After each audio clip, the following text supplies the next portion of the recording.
younger self, to my younger self, to my younger self. I wish I knew what I know now. To my younger self, to my younger self, to my younger self. Good day, Africa. Good afternoon, good morning, good evening, wherever you are. My name is Zoe Baraka. The show is To My Younger Self, Africa 54. To my younger self, what's your story? To my younger self. To my younger self. To my younger self.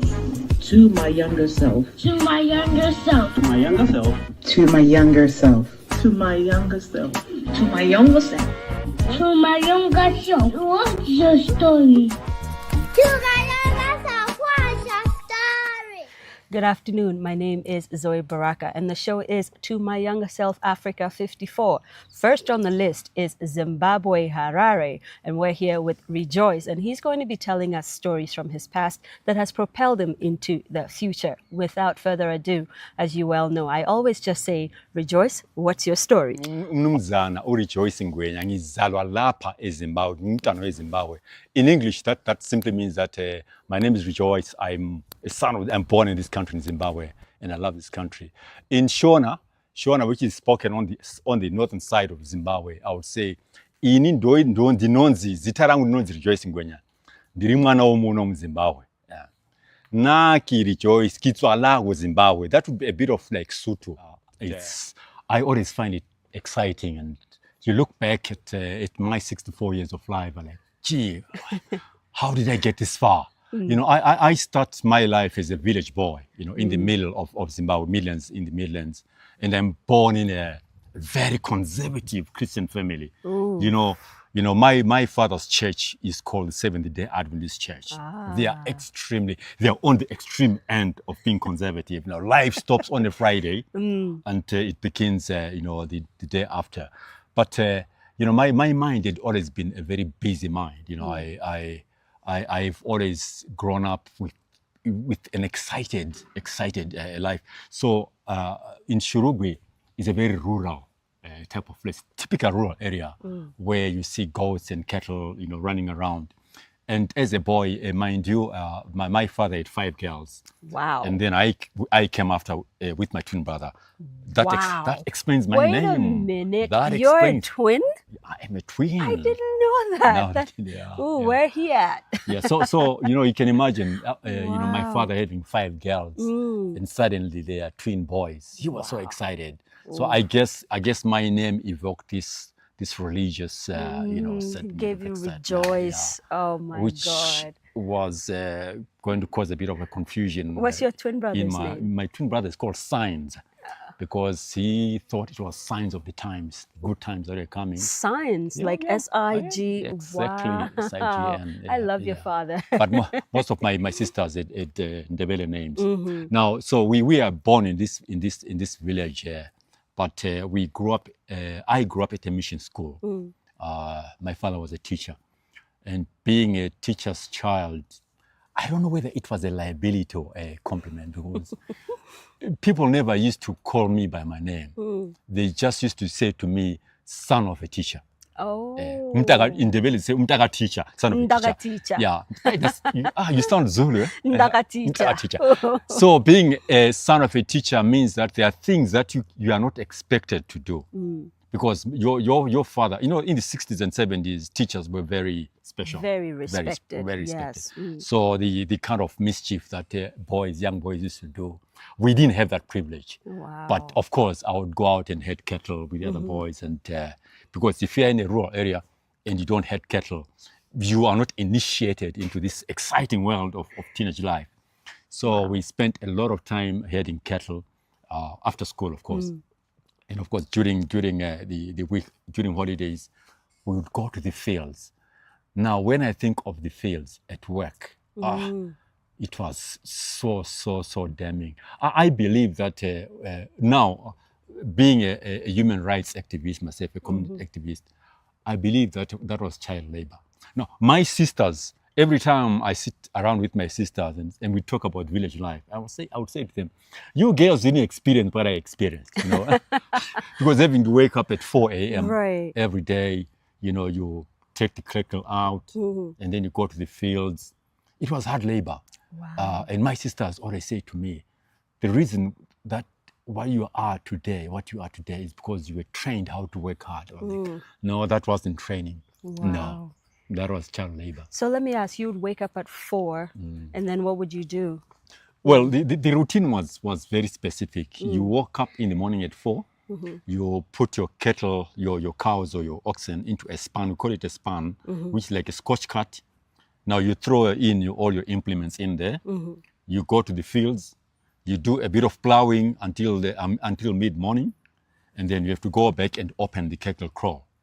So you do that during the rainy season, between about October and December. So once the crops are slightly mature, then the routine of tilling the crops begins. Wow. In that hot sun. You're supposed to be studying, but our old man didn't care, because he used to say, if you don't work, you don't eat. Yeah.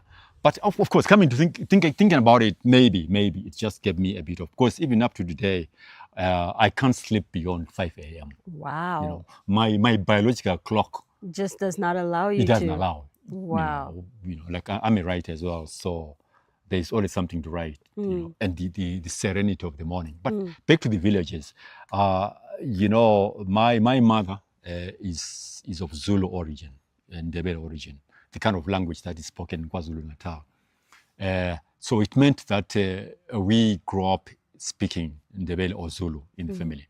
But when you go out with the boys and at school, you now speak Shona. Shona is relatively widely spoken in Zimbabwe. It's the language that is spoken and written at school.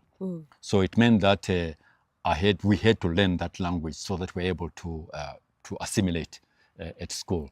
So this is why I speak Shona and Ndebele very fluently. I never even think, when I'm shifting from one language to another, I don't have to think. You don't even think, it just goes really smooth. I don't have to think about it. Wow. So that is the part of my life as a young person that I say it was in its own way a gift. Because growing up, having to speak 3 languages proficiently, it gives me a kind of satisfaction, a kind of feeling of completeness. Right. When I get into a community, even now, and I'll talk about it a bit later, the kind of work that I do, I just discuss things in 3 languages.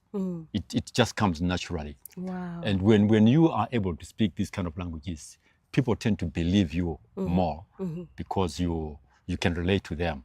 So my childhood was a childhood of different languages, of different cultures. Because my mother used to sit down with me and say, son, I know that one day you're going to get married. I was like, oh, okay, that's a long time from now.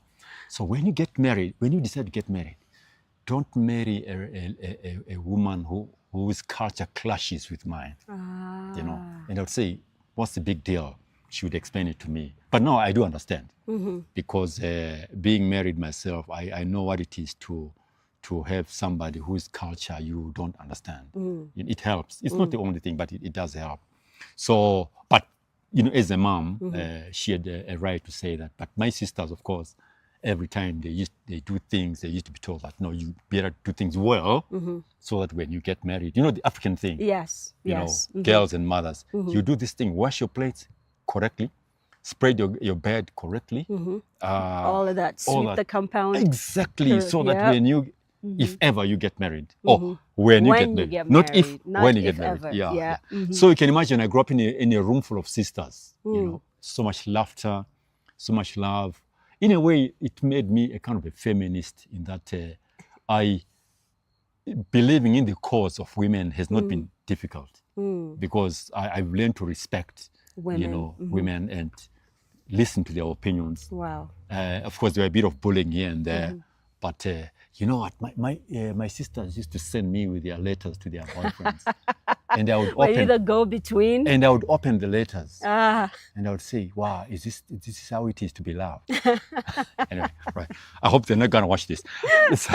You never know. So, but we were great friends because, even up to today, I know my twin brother. I'm a twin. My twin brother went to England many years ago. So I've been remaining, holding the fort, the family fort, and we always sit down and talk about life at home. My sisters used to enjoy radio a lot. A lot of the music that I know today, most of it I learned from my sisters. I suppose maybe that's why I got an interest in music when I was a young man, because there was lots and lots of radio in the family. Yeah, and my sisters, every time they heard a song, they would scream, "Ah!" What's your problem? You're supposed to, no, this Elton John. The generation of Elton John. Oh, yes. Celine Dion. Oh, no. No, just Elton She's too John. young. She wasn't even born yet. Oh, my God. I'm talking about the generation, that generation of, the Motown. There you go. Generation. Okay. Yeah. Percy Sledge. The Commodores, Lionel Richie. We weren't born then. Not even. So that's the generation that my sisters, grew under.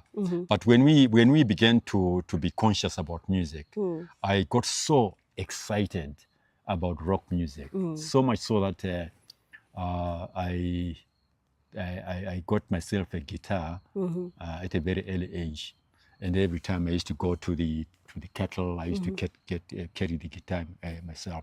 When I got to secondary school, I met a lot of boys that were coming from town, right? Because I'm rural, right? You are from the village. Exactly, yeah, from you're the village. Rural. But they were a bit taken aback because I was not your typical rural guy, because I was so enlightened. I used to read a lot. Even when I was a youngster, I used to read a lot.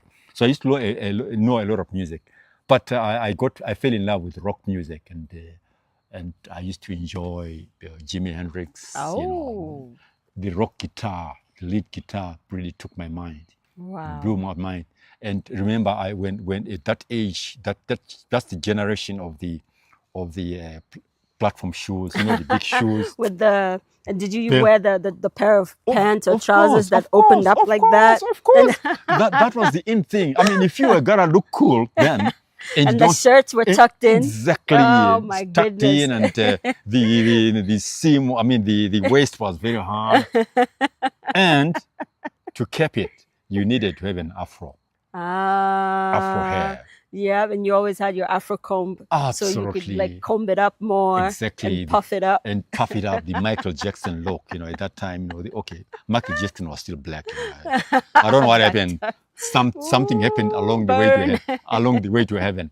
Yeah, but I mean, there were lots and lots of black American guys at that time who were role models. But for me, because I used to enjoy rock music. Jimi Hendrix became my kind of a mentor. Wow. So because this way of tying his head with a red ribbon. Yeah, I don't know why, but it was cool. And so you used to do that? Of course I used to do that. Oh, goodness. And my mother would say, "You comb your hair and then you tie it." Are you for real? Like, Mom, you won't understand this. This is for the generation. Every generation is its own heroes. Wow. So there am I. I finished primary school, and I was a pretty bright young man, because you can tell from the way that I understand the worldview. It was a character that needed to experiment, to view, and luckily enough, I grew up with a very good hand at art. Yeah, so most of the charts at school, the primary school that I went to, the teachers used to bring all their charts to me. Wow. Oh, yeah. Draw trees and all that, yeah. Wow. And every time I saw something and I don't want to forget it, I would go back home and draw it. Wow. I don't know what happened to all my work. The war. The war then came. Goodness Tell me about the war Oh. and what you experienced in that time. Set it up for us a little bit in the war in Zimbabwe. Exactly. Yeah. Do you know when I watch these movies or these places like Somalia and Sudan, Yeah. I feel for them because I've been there before. The brutality of the war.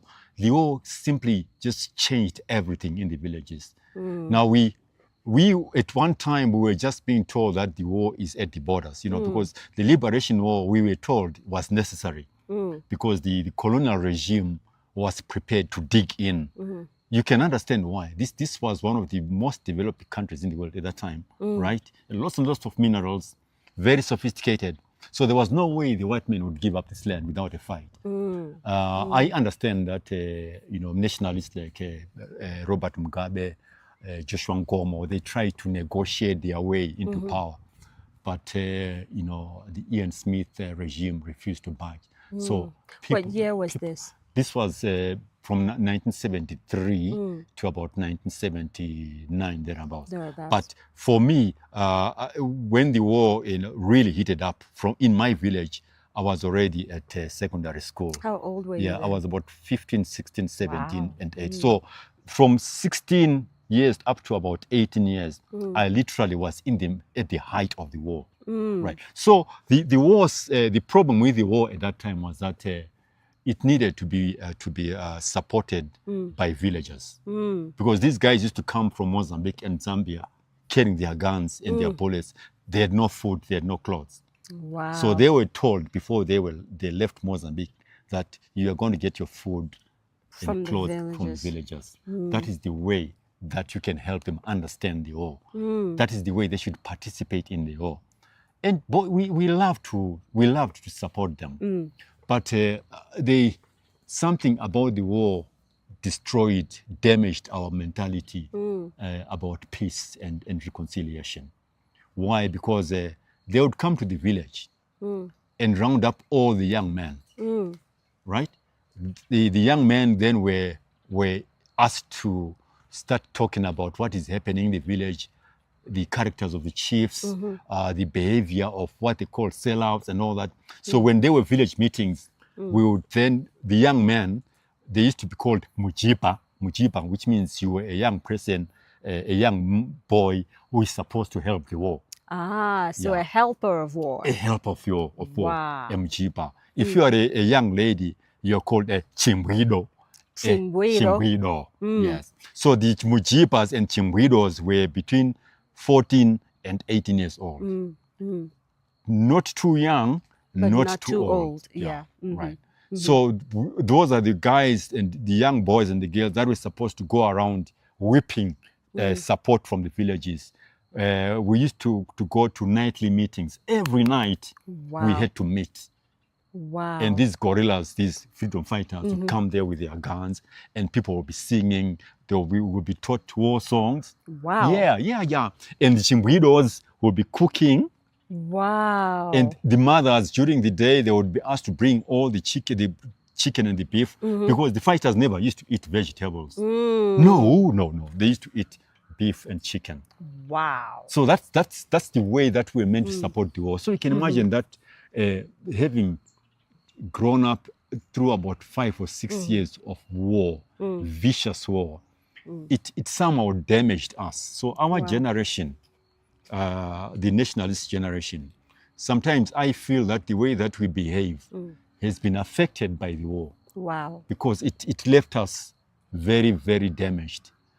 But some of us were then lucky because we got scholarships to go and study outside the country. Wow. Were you one of them? Of course, I was one of them.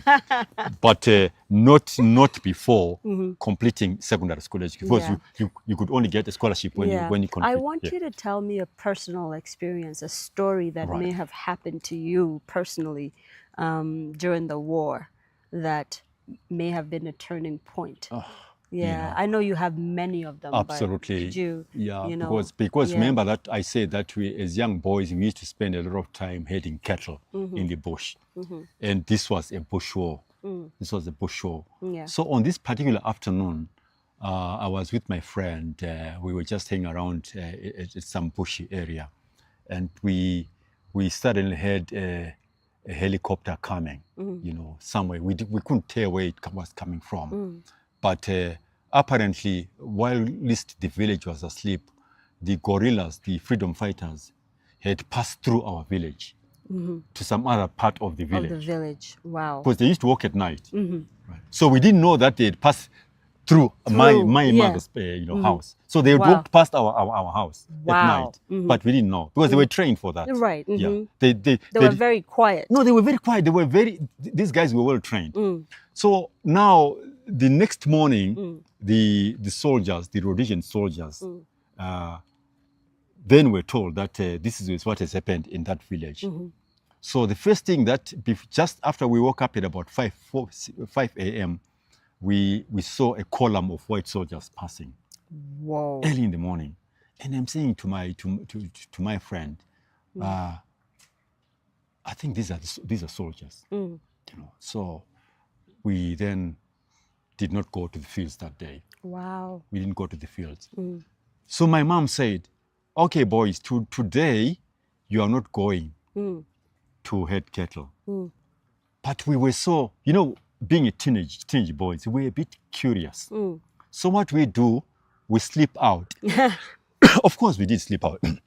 Then we go to the nearest shopping center. They are called townships. I don't know why they call townships. The clusters of grocery shops.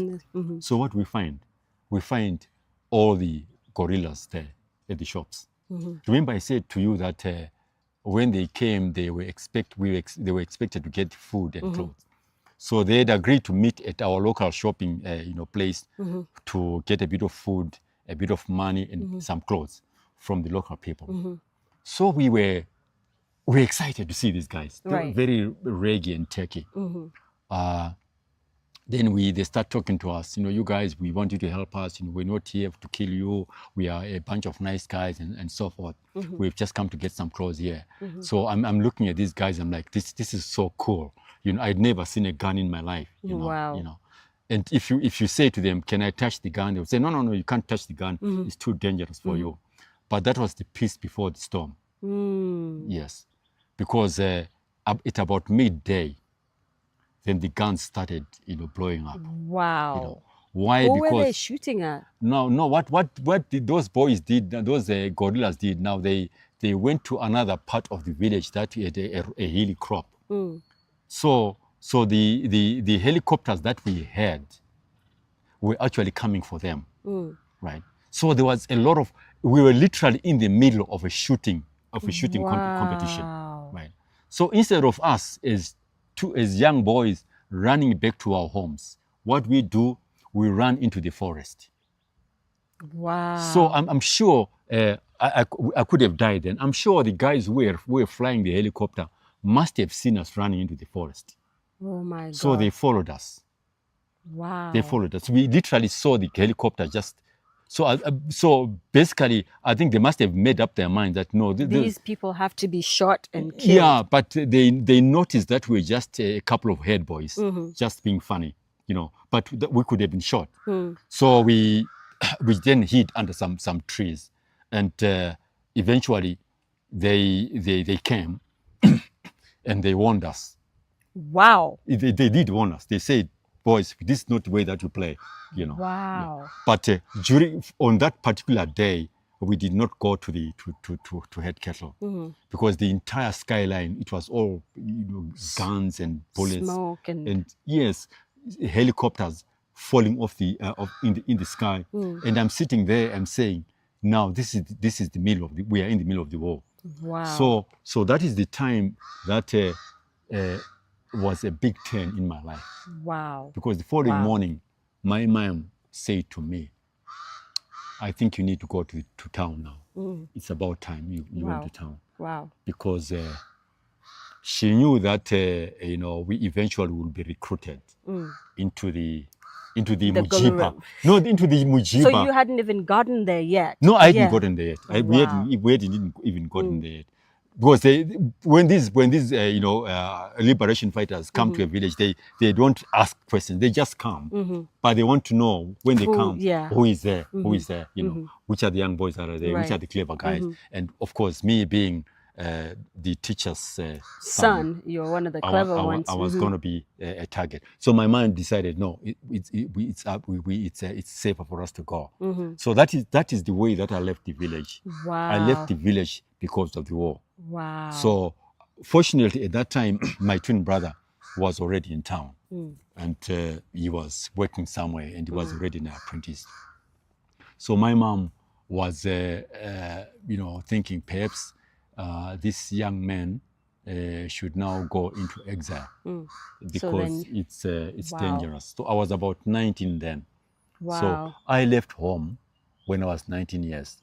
But that memory the gorillas shooting at the white soldiers, the helicopters falling up out of the sky. Oh my It God. has been etched in my mind for a long, long time.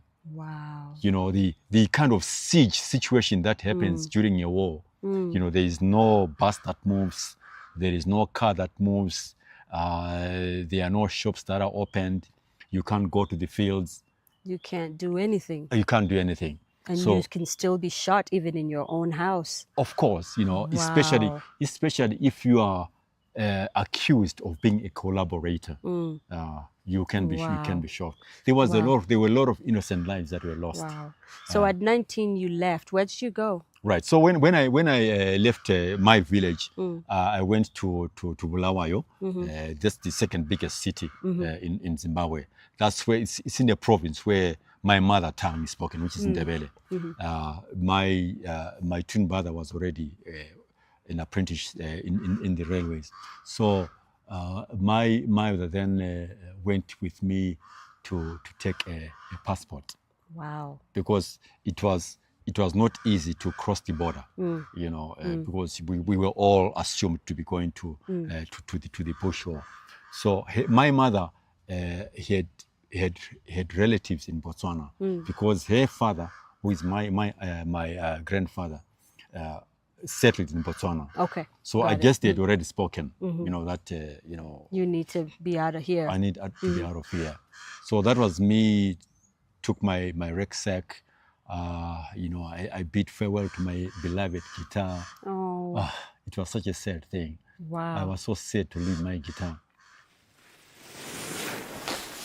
Time ever. We are here in Zimbabwe, Harare, and we're here with Rejoice Ngwenya. Can we take that again? Good day, everybody. Good day. Good day from Zimbabwe, Harare.